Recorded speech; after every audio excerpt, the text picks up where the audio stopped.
Welcome to the Monsters and Myths show, where we shine a light into the dark depths of innovation and expose those inhibitors and obstacles that you're likely to encounter on your innovation journey. Today's guest is Roland Naidoo. He is a customer experience professional and certified CX coach. I met Roland 3 years ago now at a customer experience event in South Africa. He is a fellow South African. Please don't hold that against him if you've had experience of me. And Roland had hunted me down after I'd done a keynote at the event, and he came and chatted to me, and we immediately hit him off. And I thought, this guy is part of my tribe. This is it. And he invited me to come and see his keynote that he was doing a little bit after that about raising an AI. And I thought, raising an AI? Aren't you building an AI? And he went, no, you don't build an AI. You raise it like a child. You've got to teach it right from wrong, and you've got to give it boundaries, and you've got to teach it lessons, and you've also got to give it a bit of freedom to explore and this kind of thing. So I thought, that sounds fascinating. And his keynote was absolutely fascinating. But the thing that blew me away was that Roland presented naked. Now, before you all get shocked, he didn't have no clothes on. Don't worry, that would have been a skip. If you're not familiar with the term, in professional speaking, when you talk about somebody presenting naked, it is that they present without any slides. It's just them on the stage. And this is a true art. Trust me, I have delivered hundreds of keynotes. I stopped counting after I'd hit 500-600 keynotes, which doesn't mean that I've delivered a lot, but I've also seen a lot, and I've seen thousands of keynote speakers and presenters all over the world. And the ability to deliver and present naked and still hold your audience's attention for 45 minutes is an absolute rare gift, and one that I completely admire. I've seen pros stumble at the thought of presenting naked. And Roland stood there and had the entire audience captivated for 45 minutes. We were hanging on every word. And since then, Roland and I have debated a lot of issues, and I think we've solved a lot of the world's problems in our time. And we've also cooked up potentially a bit of trouble together. So I'm really looking forward to this show today, and to find out what his innovation monsters and myths are. But before they do that, Roland, can you say hi to the audience and just tell them a little bit about yourself, and then we'll get on to your monsters. Absolutely, Andrew. You are so kind. I remember that event so clearly. Before my talk, I was doing a podcast as well with two other gentlemen, and they also questioned me on raising AI, and they thought I'd lost my marbles. And I assured them I hadn't. I had a full bag of marbles actually in a pack in the car. So it was really an interesting event, and one of the highlights for me was meeting you and understanding the way you think and the way you operate, which made me feel not so alone in the world. And I think to describe what I do, I'm a bit crazy, as my team would tell anybody they meet. I'm a dad. One of my proudest achievements. My son is just as crazy as I am, currently playing video games somewhere in the house. I think generic trouble causer in a corporate world is accurate, mainly because I don't sound like a corporate person, purely because I like to simplify the world. And I believe complication more than complexity has led us to many of our downfalls, especially in innovation. Excellent. So I know that in your experience of being a corporate troublemaker, you have undoubtedly encountered many obstacles. I know what it's like innovating within a large corporate environment, and we could both probably fill a book together of our challenges that we've faced in our lifetime, but I'm hoping that you've been able to pick your top 3. So do you want to kick it off and introduce us to your first one? Is it a monster or a myth? I think it's a little bit of both, because the myth has become a monster. And for me, this one, and I've been giving it a lot of thought, Andrew, since you asked me to talk about monsters and myths and innovation. My biggest one is that innovation is technology. And there's a nice story I give in one of my keynotes when I'm actually addressing, mindset shifts in general. I used to work in a little town called Mayerton about 12 years ago. You would know Mayerton, being a fellow South African, and you'd probably like me less knowing that I worked in Mayerton. And I used to drive about 80 kilometers to the office and 80 kilometers back, and this was in my engineering days. So I was a very, very covered in coal overalls and the works, and I used to single-handedly keep the traffic department open. 4,000 or 5,000 rands a month in fines, and I could never pinpoint where I was going to get my next traffic fine on this 80-kilometer journey, one way and back.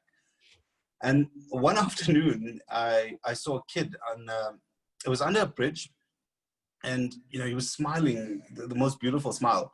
And on a piece of paper, he had a note that said "Traffic Police ahead." And I looked at him and I thought, why is he so happy with himself? I mean, what's going on here? And his image stuck in my mind for the next 2, 3, 4 kilometers.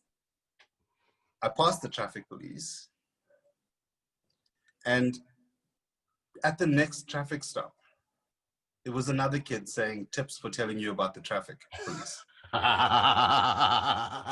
That is such a brilliant innovation.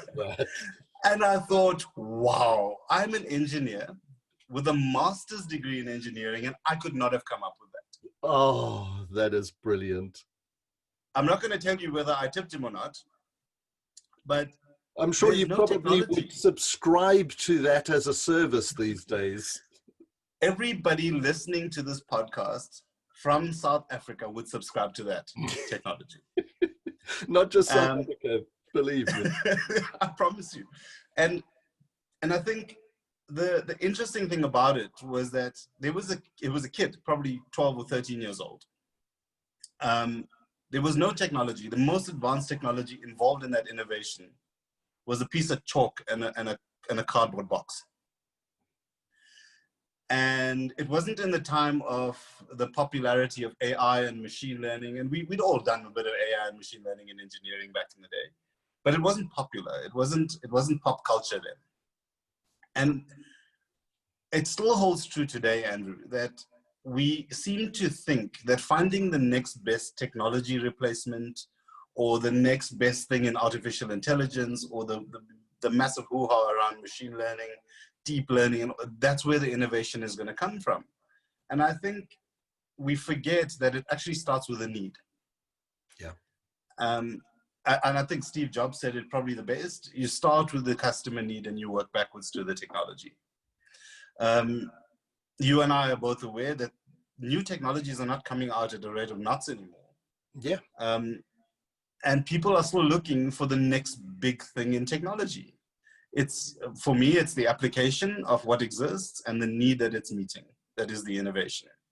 If we think about Uber, if we think about Airbnb, which is struggling now because of the environment, there wasn't a massive innovation in technology, but how the use of the technology met a need. And so it's one I would like to start to put a bullet between its eyes, actually. And that really resonates with me as well, where people seem to conflate the two ideas, innovation and invention. And it's aligned to your myth. Innovation is not technology. Innovation isn't invention either. There's a Tom Freston quote that says, innovation is not invention. Innovation is putting two things together that already exist, but in a new way for your organization. And you're 100% right. That is a myth that is perpetuated and has definitely grown and got ahead of steam. And people think, oh, if it's not new technology, it's not innovative. Absolute nonsense. And I love your story. I'm probably going to steal that for a keynote at some point, because it just makes such a brilliant point. You know, it's not purposeless innovation. It is, that was really simple: spotting, identifying a customer need and fulfilling it. And that's a great myth to kick us off with there. Have you experienced this within your professional life in terms of as a barrier? And if so, how have you managed to convince people to move past this and to embrace the concept that innovation is not technology, that innovation is everywhere and can be everything? How have you managed to create the culture around that and to overcome that as a innovation inhibitor? So Andrew, look, I experience it everywhere, not just in my professional life, right? And you can see it in the way people are trying to set up their homes, in this new COVID reality, what happened with work from home and things like that, and we were told it's impossible. I can tell you, my team specifically in my professional career now actually just rolled with it in terms of the way we operate on a daily basis. And I did a few things with my teams. The first was train them on what is customer experience. What is it to understand a customer need and go out and meet it? The second is purpose. How do we lead with purpose? And if that's not clearly defined, we seem to flounder around things like technology, and we create forums and we create governance and we create all sorts of different forums, but we're actually not focused on the end goal. My advice is keep focusing on how you elicit what that customer need is. Not customer wants, because it's a very different dimension. The need and a want are completely different. I see it in large organizations. You know, there's technology forums. I'm not really sure what a technology forum is supposed to do, to be honest with you. It's a place for all the techies to get together and talk about tech, isn't it? Yes, and I know I'm focusing a lot on the technology, but it's going to lead me to my second myth, actually. But it is, so there's this technology forums that overemphasize regulation almost. And then there's things like, you know, enterprise architecture, which is one of my favorites. And no disrespect to the enterprise architects listening to the cast, but we need to move to customer architectures. So fluid and so dynamic that your technologies can actually shape themselves to that customer need as it happens. And the same with your teams. You know, thank you, Andrew. And the same with your teams. I think if your teams aren't able to be fluid in their environments and understanding what's happening outside and responding to macro and micro factors, you'll find yourself being irrelevant quite soon. And yeah, that's myth number one. Like I said, the sooner I see it 6 feet under, I'll be over the moon. Yeah, we can only wish that we're going to bury that one, but hopefully you've given some people some insight on how to tackle that one and kill it. So number two, what we got, a myth, another myth or a monster? I think this one is more of a monster. Great technological, how do we call it? Great technology solutions are not great customer experiences necessarily. Oh. So I've got another story for you. I drive into the office. So when I used to drive into the office on a daily basis, there's a sign that used to tell me which way to go to get into my parking.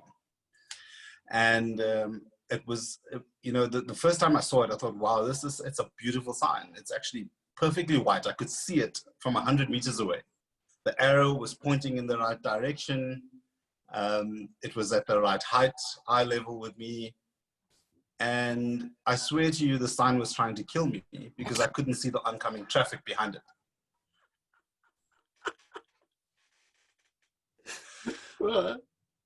So somewhere, somebody had designed the perfect technical solution to the problem. But nobody had tested the customer's experience. Oh my goodness. And a smaller thing as it being eye level meant as soon as I got close to the sign, from 20 meters behind that sign, I could see nothing. That's all you saw. That's all I saw. And again, I want to go back to the techies of the world and say, you know, I'm one of those techies, and I'm a reformed techie, so I'm going to sound like a reformed smoker, right? Stop being too self-involved in the technical solution you're building without understanding where that case came from. So there is a customer need that you're building for. Go back and understand that customer need a lot better with your business counterparts, with your customers. Sit and listen to some calls in your call centers. Understand why you're there.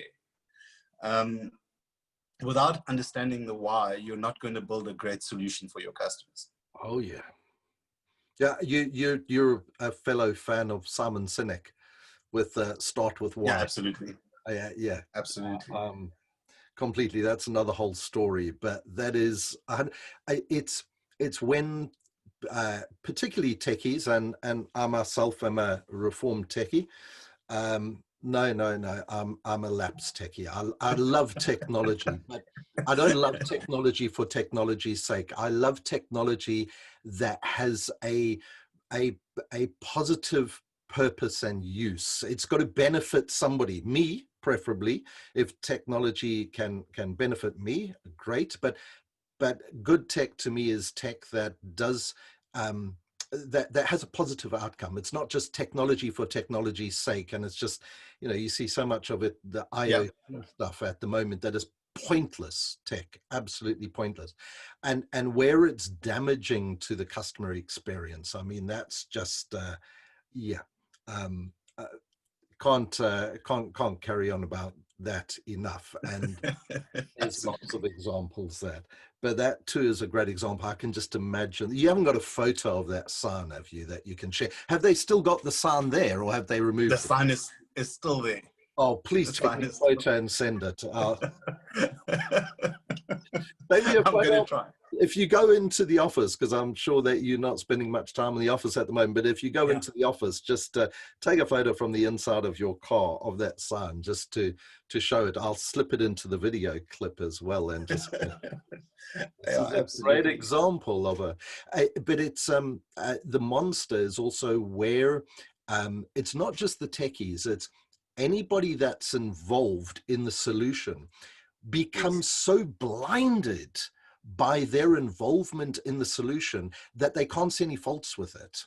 And that's a big issue. I have seen projects spend eye-watering amounts of money because the people who were sponsoring the project were so wedded to it that they didn't want to see it fail. So they just threw more money at it. I have literally seen a project, thankfully I wasn't involved in it, that spent a triple-digit million pounds on a solution that was eventually mothballed. And the whole way through, even before they got to double-digit million pounds, people were saying, this ain't going to work. And the people that were the sponsors, you know, high-level executives, senior vice presidents, executive vice presidents, they were going, no, this is the solution. We have to find a way to make it work. You know, plow more money into it. And it never was going to work. It was doomed to fail from the beginning. And yet they carried on and carried on. And then eventually somebody with a lot of sense at the very, very top just went, that I'm going to kill your baby. I don't care. Yeah. There comes a time when you've just got to say, that's one ugly baby and it needs to be drowned. And yeah. Excuse my metaphor. It's bad when you got two South Africans on the same show, because we're a bit literal and a bit vivid in our descriptions. Yeah, and Andrew, I think organizational constructs further embody the issue. It's things like we have to do UAT and we have to write BRSs. These are things that further entrench the issue, because number one, if you're writing a BRS, you're writing it from the business's perspective, not from the customer's. And number two, when we do UAT, we're testing functionality and not experience. Yes. And that's how I would advise that organizations tackle this. Write a customer requirement specification before you get into a technical solution. Because, you know, a technical requirement is, for example, to have a piece of tar to cross the road. But the customer requirement was being able to see into the house next door when you just needed a camera, right?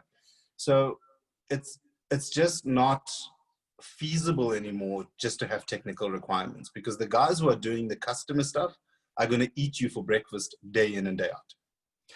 And you know, it's not, when you're talking about the customer requirement specification, one of the things that still shocks me is the number of startups. I end up mentoring and coaching a number of startups and founders and helping them through incubators and accelerators, and they don't even have the basics of, I'm going to go back to marketing terminology, customer personas. A psychographic customer persona that describes not a demographic customer persona. I don't care about somebody's age or geography or whatever. I want a psychographic. I want to get under the skin. I want to understand what is that customer's need that needs fulfilling so that I can make sure that the solution fits that. And so many startup founders and so many big organizations, the first thing I turn around is I say, okay, so you've got this potential solution that you're really proud of. Can I see your customer personas that you're fulfilling this for? And they all look around, they go, what? No, that's the marketing's department. And I go, what, they're going to try and retrofit it? You've got a solution that you're looking for a problem for. How did you even get this thing off the ground if you didn't do your market research and go and understand what is your customer, who is your customer? And everybody is not your customer, that's for sure. No. And it's the basic, the real fundamental, you know, solution 101 type of a thing where you have to start with a customer. Otherwise, it's a pet project. If you're not starting with a customer, it's a pet project. You're either a charity organization or you're doing it for your own indulgence. It's just... Absolutely. And, you know, some of the other things I've seen around this is companies who try to start with the customer but end up in a technical solution anyway. There's a gap in terms of how do I execute? So what does a customer persona mean? And how do I push it into a solution? Somebody once said to me, if you're going to do demographic segmentation, Prince Charles and Ozzy Osbourne are the same person. Yes, that is a brilliant example. That is, yes. So let's get on to your third and final one, monster or myth? I don't know if it's either, mainly because let's call it a myth. Okay, just for context, I was originally going to call the show Monsters, Myths, Malaises and Misconceptions, but it was just a bit of a mouthful. But, you know, malaise, Old English word meaning a disease, because some of these monsters or myths, it's a disease that is taken over, cancerous through the organization, or it's just a flat out misconception. So you feel free to classify it as something else, but what is I'm sad that you didn't have cock up in there, but I think you went for the alliteration. The one I want to talk about is the way we measure. Oh. And I think if you want to put it into a simple term, if we measure for productivity, we will get outputs and not innovation. And it goes back, and I know, you know, this probably is an overly used analogy, but if we keep going back to factory mentality, all we'll get is cookie cutters. And if we measure people for outcomes, Andrew, we will allow them the space to innovate, to deliver the outcome, and people will surprise you. I've seen it in the teams I work with. I'll give you an example. When we started measuring outcomes, I was able to reduce cost by 40% and improve productivity by 700%. Wow.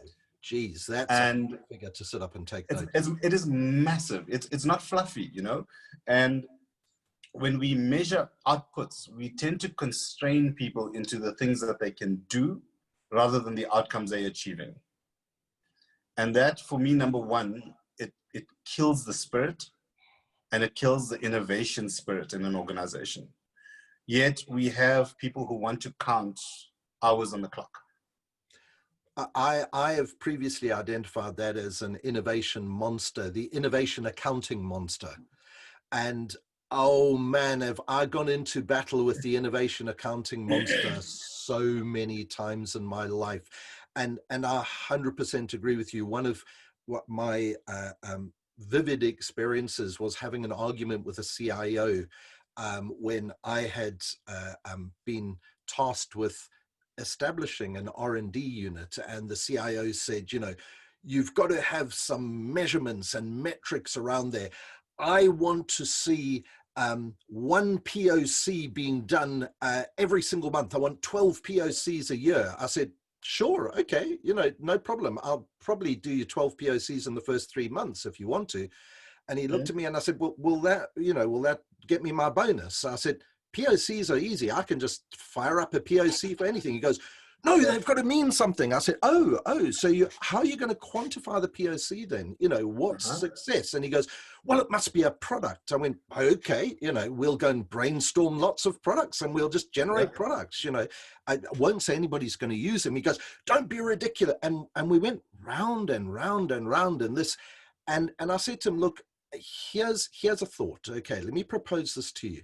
In my opinion, the reason why you have said that you want to establish this innovation unit, this R&D unit, is to increase our customers' perception of our organization as being an innovative organization.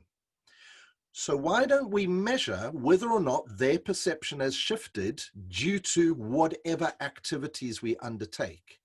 100%. And he thought about this for a while and he went, yeah, okay. So we included a short number of questions in a twice a year customer satisfaction survey that said along the lines of, you know, have you had any exposure to the R&D team?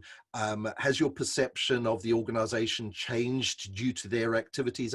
And we had lots of activities. It might have been hackathons and workshops and innovation ideation sessions being run with them. It could have just been keynotes and speaking. It could have been, chats and coaching. It could have been anything. But the whole thing was, did their perception shift as a result? Not anything else, just and Absolutely. those were internal, because when I say customer satisfaction survey, our customers were both internal in the organization and external to the organization. And we could measure perception shift. Yes. And that to me is one of the only innovation metrics that I will stand behind that needs to be measured. You know, is people's perception of what you're doing positive or negative? Because people will be very harsh if they go, absolutely, you guys are just messing around. You know, you guys are a bunch of geeks and all you do is sit in a room and play with the latest tech, and what you're doing is rubbish. Actually, they'll be very quick to say that. Yeah. But if they give a positive response and say, yeah, these guys really inspired me to do this, or they helped me to do that, that to me was the measure of success of my team, and we smashed it. But this ridiculous, you know, the cadence of, oh, we want to see a new product every 12 months. Sure, what was that product? Yeah, we'll throw you out 6, you know. Yeah, and you raise such an interesting point. I mean, people will find a way to pad the productivity, which means you get less out of your workforce than you would ordinarily if you were measuring outcomes. Yes. But that is the key thing. That outcome-based measurement, not activity-based measurement when you're talking about innovation. And of course, lots of people want to try and time box innovation within a fiscal year. You know, oh, our accounting year runs from here to here. Tell me what, you know, how much did your innovation team contribute to the revenue? Well, you know, everything. It's long range. You know, Everything. oh, no, the sales guys and the marketing guys, yeah, but they wouldn't have anything to sell if we weren't innovating, you know, and, oh, but Yes. was this little tweak over here? Well, and, you know, yes, you can't, it's very difficult. Unless you're in pharmaceuticals can maybe track that kind of thing. You know, we spent $100 million researching and perfecting this particular drug, and now it's gone to market, and then this. But research cycles as well are, you know, 10, 15, sometimes 20 years, maybe even. They don't fit in these nice, neat little 12-month cycles. Innovation doesn't work that way. And something what you might consider to be trivial might just suddenly be a moonshoot and take off within a short period of time. We could carry on for a long time, but we've hit our 30-minute mark, and you know, yeah, as normal, when you and I get together, we could carry on going forever. So if people want to get hold of you to be able to follow up and find out more about you, I know your website, acxcoach.com, is a good place for them to start. Do you want to mention any social handles or anything like that? Or you can email me directly, off the website, or you can email me personally at Roland D, that's 2ds.naidoo@gmail.com. Okay, fantastic. And people can follow up the conversation with you, find out how to grow AIs, how to improve their customer experience, how to do customer experience properly, how to be more innovative. Roland, thank you very much. It's been a fantastic chatting to you. And I'm going to leave the conversation open because I want people to get involved and to reach out and show. Thank you very much, bud. Thank you so much for having me, Andrew. It's been a pleasure. Cheers.